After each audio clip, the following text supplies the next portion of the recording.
Zoe Williams makes an account on her own dating app to prove to an investor, Ms. Lee, that it works. But when she matches with Oliver Beckett, she starts doubting her own research. Zoe, the CEO of dating app DigiLove, gets a call from her COO, Jillian, about a disturbing article. A journalist from Modern Love magazine claims that online dating apps only work 40% of the time. Jillian knows their data seems flawed and taken from one of their competitors, but Zoe wants to discuss this when she reaches there. She also has some good news she wants to share in person. As she meets Jillian, Leo asks about her weekend and is eager to discuss his. Zoe asks him to wait for lunch and heads to her office with Jillian. Zoe explains that the journalist has taken the data for the article from their competitor LoveZoo, and is upset she clubbed all dating apps while making a claim like this. But they both are confident about their algorithm, even if they can't share their data with the journalist till they go public. For going public, they also need an investor, but Zoe has some exciting update on that. Ms. Lee, the investor they have been trying to meet for months, has finally agreed to meet them, so she can broaden her investment portfolio.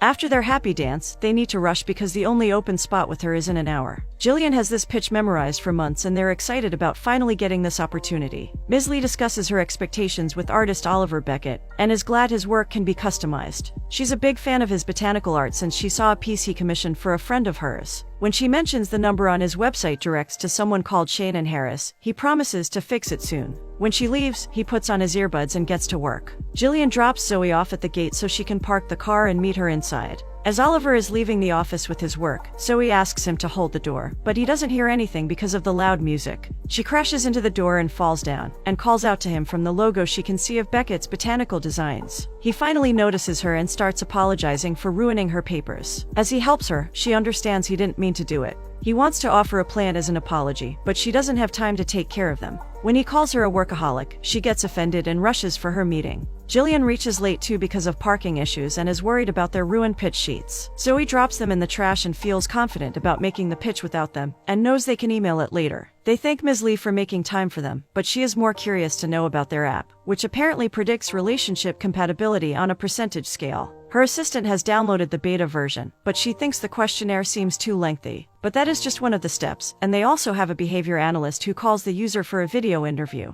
Ms. Lee wonders why they think people will stick around to answer questions when everyone is so busy. Zoe is confident because their research from over 4,000 test users has shown that people are willing to spend the extra time to find true love. They also have a research team, which collects additional data online to get the most accurate match. This mostly includes social media profiles to see how people present themselves. After that, they segregate people into 26 personality types. Ms. Lee is also curious about chemistry between the couple, since that's hard to find. Zoe is proud to share that their app specializes in chemistry and focuses on matching people who aren't exactly alike, since there will be no spark. When this app starts intriguing her, Zoe asks random questions about the kind of pizza she likes or how she behaves on vacation. Based on the information, Jillian categorizes her as a Class D. From this, Zoe knows Ms. Lee loves to work and have fun equally, and that she likes watching romance movies and fly fishing. Since this seems too accurate, Zoe clarifies that some information also comes from online research on the person. Ms. Lee is impressed and suggests that if they can prove even one of their couples can hit it off in real life, she will invest in their app.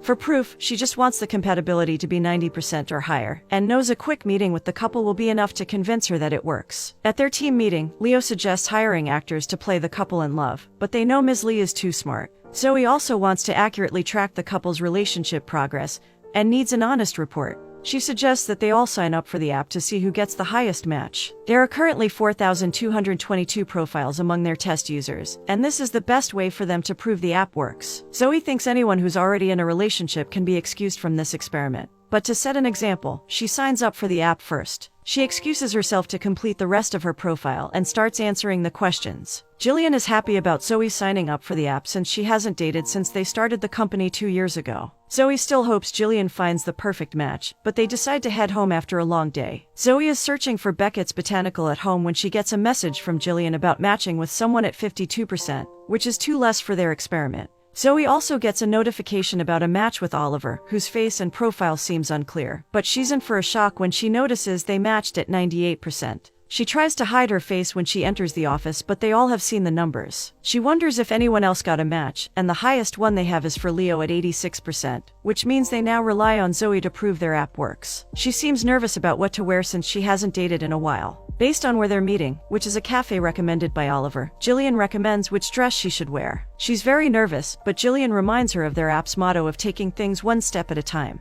When Zoe feels reassured, Leo barges in to ask for a leave to deal with some stomach problems. Right before arriving at the cafe, when Zoe is already nervous, she spots Beckett's cart outside. When her date turns out to be the same Oliver she bumped into, they both seem surprised. He feels good about this date so he can finally apologize to her properly with the coffee. While she asks for a latte and almond croissant, Oliver wants the waiter to surprise him. He's not too picky and isn't scared about not liking whatever comes to him. When he asks about her meeting, she playfully taunts him about ruining her pitch sheets, but feels not having them gave her more confidence. She discusses what it's like to co-own DigiLove, which Oliver feels is the greatest matchmaking service in the market. He claims he doesn't usually use dating apps but signed up for this one to help a friend. She wonders what he means in his profile about being a creative gardener, and he explains there's no real definition of what he does. The way his installations turn out depend a lot on the kind of flowers and plants he's working with, and seems very passionate about it. She is impressed with the plant wall he installed in Ms. Lee's building and wonders what he likes about running his company. He loves the creative part, but admits he's very bad with the business side since he lacks organizational skills and doesn't even use the calendar app. She offers to help him with the business part, but she's even more surprised when his order arrives, and he's happy about getting Hawaiian pizza. She's confused about why they matched at 98% when they're completely opposite. She knows they have done a lot of research to get their compatibility numbers right, and feels like her algorithm must be faulty. When he wonders if it's so important for people to be similar to be compatible, she thinks at least the basic areas between two people should be common. For instance, she's very organized and hates putting fruit on her pizza since she likes nothing other than cheese pizza. He wants her to live a little but admits she's right about them being very different. Even then, they both feel the date has been very easy since it feels like they're meeting old friends. He asks if he can swing by her office as a friend so she can help him with the business side of his work. Zoe reaches office early since she's worried about the algorithm and wants to check if they missed something. Her date wasn't bad, but after checking that he's a class Y and she's a class B, she doesn't understand why their app matched the most incompatible classes. This worries Jillian too, and since there's nothing about Oliver on social media, she decides to do some traditional research by spending more time with him. Jillian agrees to ask Leo to check their algorithm again but wonders what they will do if her theory is right. He turns up late at the office but gets her a chai tea latte, which she has never tried before. She asks him to be completely honest on his website since his brand represents him. She points out how unattractive it is because it's out of date. She wants him to understand why there's a disconnect between his website and his modern and beautiful artwork. She starts work on his About section, which just has 3 words. She needs it to be more personal and learns that he started gardening with his grandmother, which inspired him. After working on it for a while, Zoe manages to make it look a lot better, and he feels he needs to thank her more. She discusses her own problem with the app and asks if they can hang out more to figure out where the error happened. She wants to do something he loves, and he already has some ideas, but a message from Ms. Lee asking about an update makes her nervous. Leo has found out that the code is perfect, which seems weird to Jillian and Zoe since such a match is statistically unlikely. Zoe is still determined to figure out the issue in her own way and gets busy with work. Oliver picks her up and takes her to a beautiful garden space close to his studio, which makes him want to meditate. She hasn't tried meditation ever, so he asks her to close her eyes and focus on her breath. He asks her to think of a phrase, and she remembers the motto of their app, but only her grocery list comes to mind. She explains that when she and Jillian were overwhelmed with work related to the app, they told each other to take one step at a time, to make their tasks manageable. While she can't meditate with that in the moment, he promises it will change her life. They walk around the garden again and she starts asking him about different plants. Her idea of relaxing involves doing taxes since she wants to get things done, so she doesn't worry later. He claims to be a normal person who enjoys good food and sports. When she mentions she used to play basketball and soccer in high school, he's surprised since he took her for an indoor person. She has been tracking his social media and knows he has 100 new followers. But he still doesn't have any clients, so she wonders if he can do an exhibit to showcase his art. He has done something similar before, but he always ends up losing money because of hosting costs. This reminds her that she can help him get some space in her building, but he doesn't want to burden her with all that. She is still eager to help and promises to commission him if he doesn't get at least 10 new clients at the exhibit. Since she has such great ideas, he wants her to pick out the next activity since he claims to be equally invested in her experiment. Zoe thinks the exhibit will be great for promoting their app as well since it'll be an event with a lot of people. Jillian is on board, but also thinks Oliver is very lucky to have a friend like her. While she claims it's part of research for the company, she gets another match with David at 90%. She also gets a call from Ms. Lee and confidently shares that they have some options to test now. Ms. Lee feels encouraged since her trip to Shanghai has moved up and she needs to reschedule their meeting to a few days earlier than planned. Jillian thinks it's good she got another high match at just the right time and tries to set up a date for her with David. Zoe clarifies that she is only friends with Oliver, and it's her duty as CEO to explore all options. She also wants to go to the same cafe to get comparable results. As she waits for her date, she gets a hilarious text from Oliver about pizza. She meets David, who is a financial advisor, and orders the same thing she always does. While she thinks it's weird, he knows this is what makes them so compatible on the app. She learns he chose his career based on what seemed most logical and doesn't have much free time from work. But when he does, he likes to play some games since he's very competitive. When he asks her about pizza and mentions his favorite is cheese, Zoe knows they have a little too much in common. She takes Oliver to play baseball and turns out to be very good at it. They decide the loser will buy ice cream, but Oliver is terrible from the very start. She admits it's not a fair fight since she comes there every week, but he knows he has already lost. She wants to perform her victory dance but feels she doesn't know him well enough to do it in front of him. She's about to choose her regular vanilla flavor for ice cream, but decides to let him surprise her, only because she thinks there's minimal risk. He's excited about the exhibit and she asks him to stop by her office so they can go over their plan. When she tries the honey pistachio flavor he chose for her, she feels like it's life-changing and can't ever go back to vanilla again. She shows Oliver the space in her office and discusses where they can put up his work. She knows the place will need some work but is up for the task. He understands she's not a plant person but feels like if she's hosting such an event, she needs to know the basics. He asks her to choose a plant, but she picks the one which is too high maintenance. He recommends an aloe plant instead since it doesn't have to be watered regularly. He starts teaching her about transplanting and she tries it with her aloe, but things get messy, which Oliver thinks is the fun part. He claims he sketches his designs sometimes but thinks that planning doesn't work always if you're trying to be creative. When she wonders what is left for him to do, he claims he just needs to get the keys to his studio to bring the pieces there. When he mentions the keys are with his ex, Zoe gets uncomfortable. He explains that they started the company together, where she was the administrator, and since he has lost his set of keys, he's meeting her that day to get the master set from her. Zoe tries to leave after hearing this and almost forgets her aloe in a hurry. Zoe thinks they need to add more questions and in-depth discussions in the past relationship portion of their app.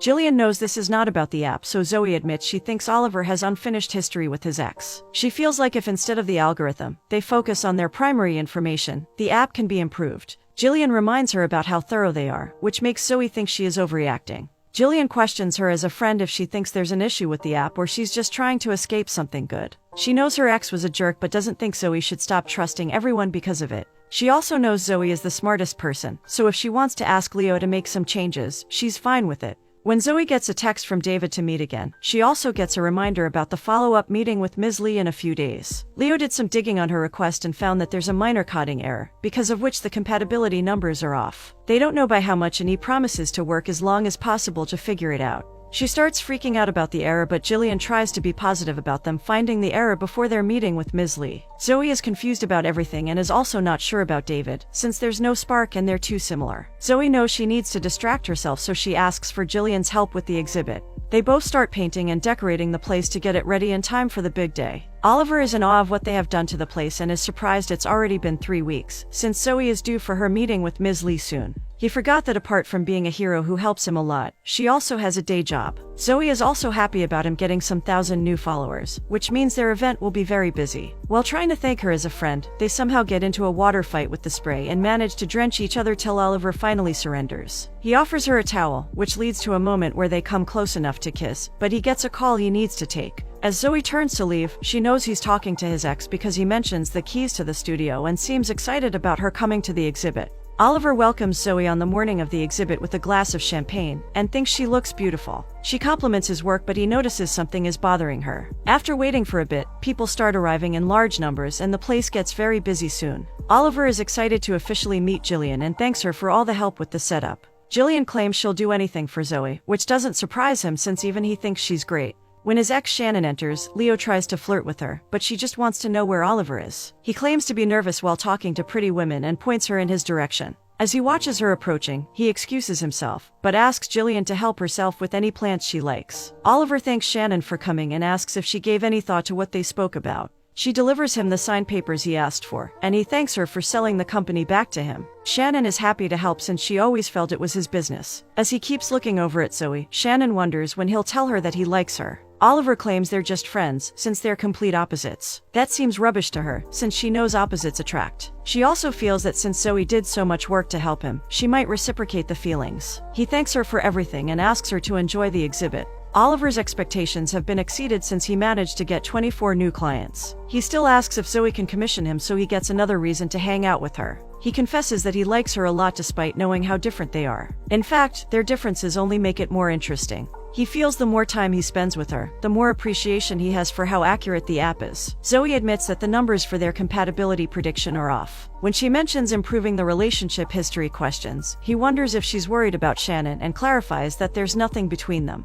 Zoe claims she initially thought Shannon was the issue, but now she's more worried about the numbers being off. She thinks he's a great guy, but she trusts the numbers more. She also thinks she doesn't like him as more than a friend. He refuses to believe that since he likes her despite the numbers, but she apologizes for hurting his feelings and leaves. Jillian comes over to check on her with the croissant and they discuss the plant Oliver gave her. Zoe feels like a failure because of the app and what happened with Oliver, but Jillian reminds her how proud she is because Zoe has grown a lot in the past few weeks. As far as their meeting is concerned, Zoe thinks they should be honest with Ms. Lee. Jillian knows they might never get a chance like this again and suggests if they can bring Leo and his match at 86%. Zoe has considered it too, but she knows even his numbers might be off if hers are. Jillian is still trying to brainstorm and wonders if her compatibility with David could be higher since they're so similar. Zoe feels a lot of pressure but promises to explore things with David for their app. The next morning, Oliver finally tries a croissant and likes it, and feels like sharing this with Zoe. Before her date with David, Zoe tries to mediate like Oliver taught her, but she keeps thinking about croissant.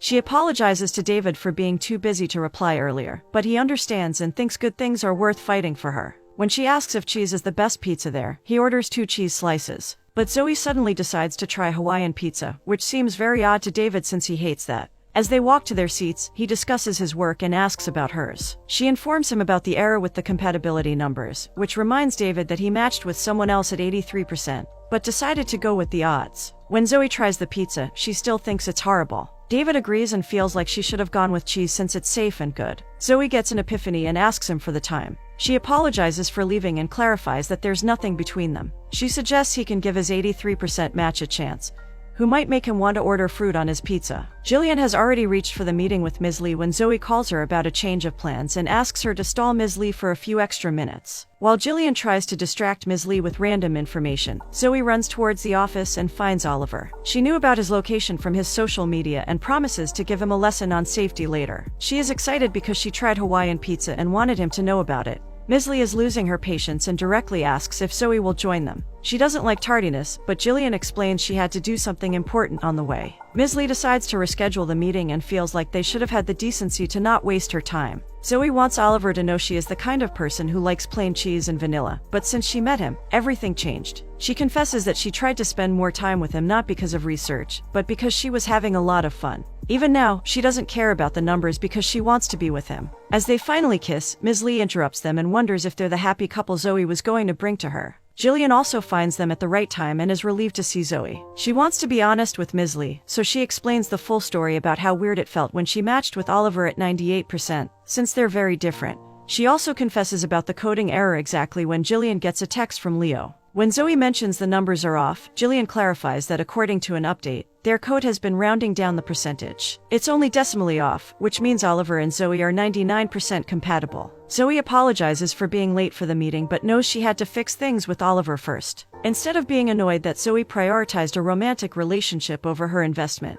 Ms. Lee congratulates them about getting her as an investor. She knows their pitch was messy but she wanted to see a happy couple, and she can tell there's true love between Zoe and Oliver. She asks them to get the app ready for public launch in a few months when she's back from Shanghai. Oliver knows it's finally time for the victory dance, which they all do. 1 year later, their app gets a positive article from the same journalist who claimed dating apps don't work. Leo also has an update about them surpassing their monthly subscriber goal. Oliver toasts to all of them for their hard work and turns to Zoe to admit how happy he feels about the app bringing them together. Since he knows she's the one and feels lucky to have her, he asks her to marry him, and she says yes.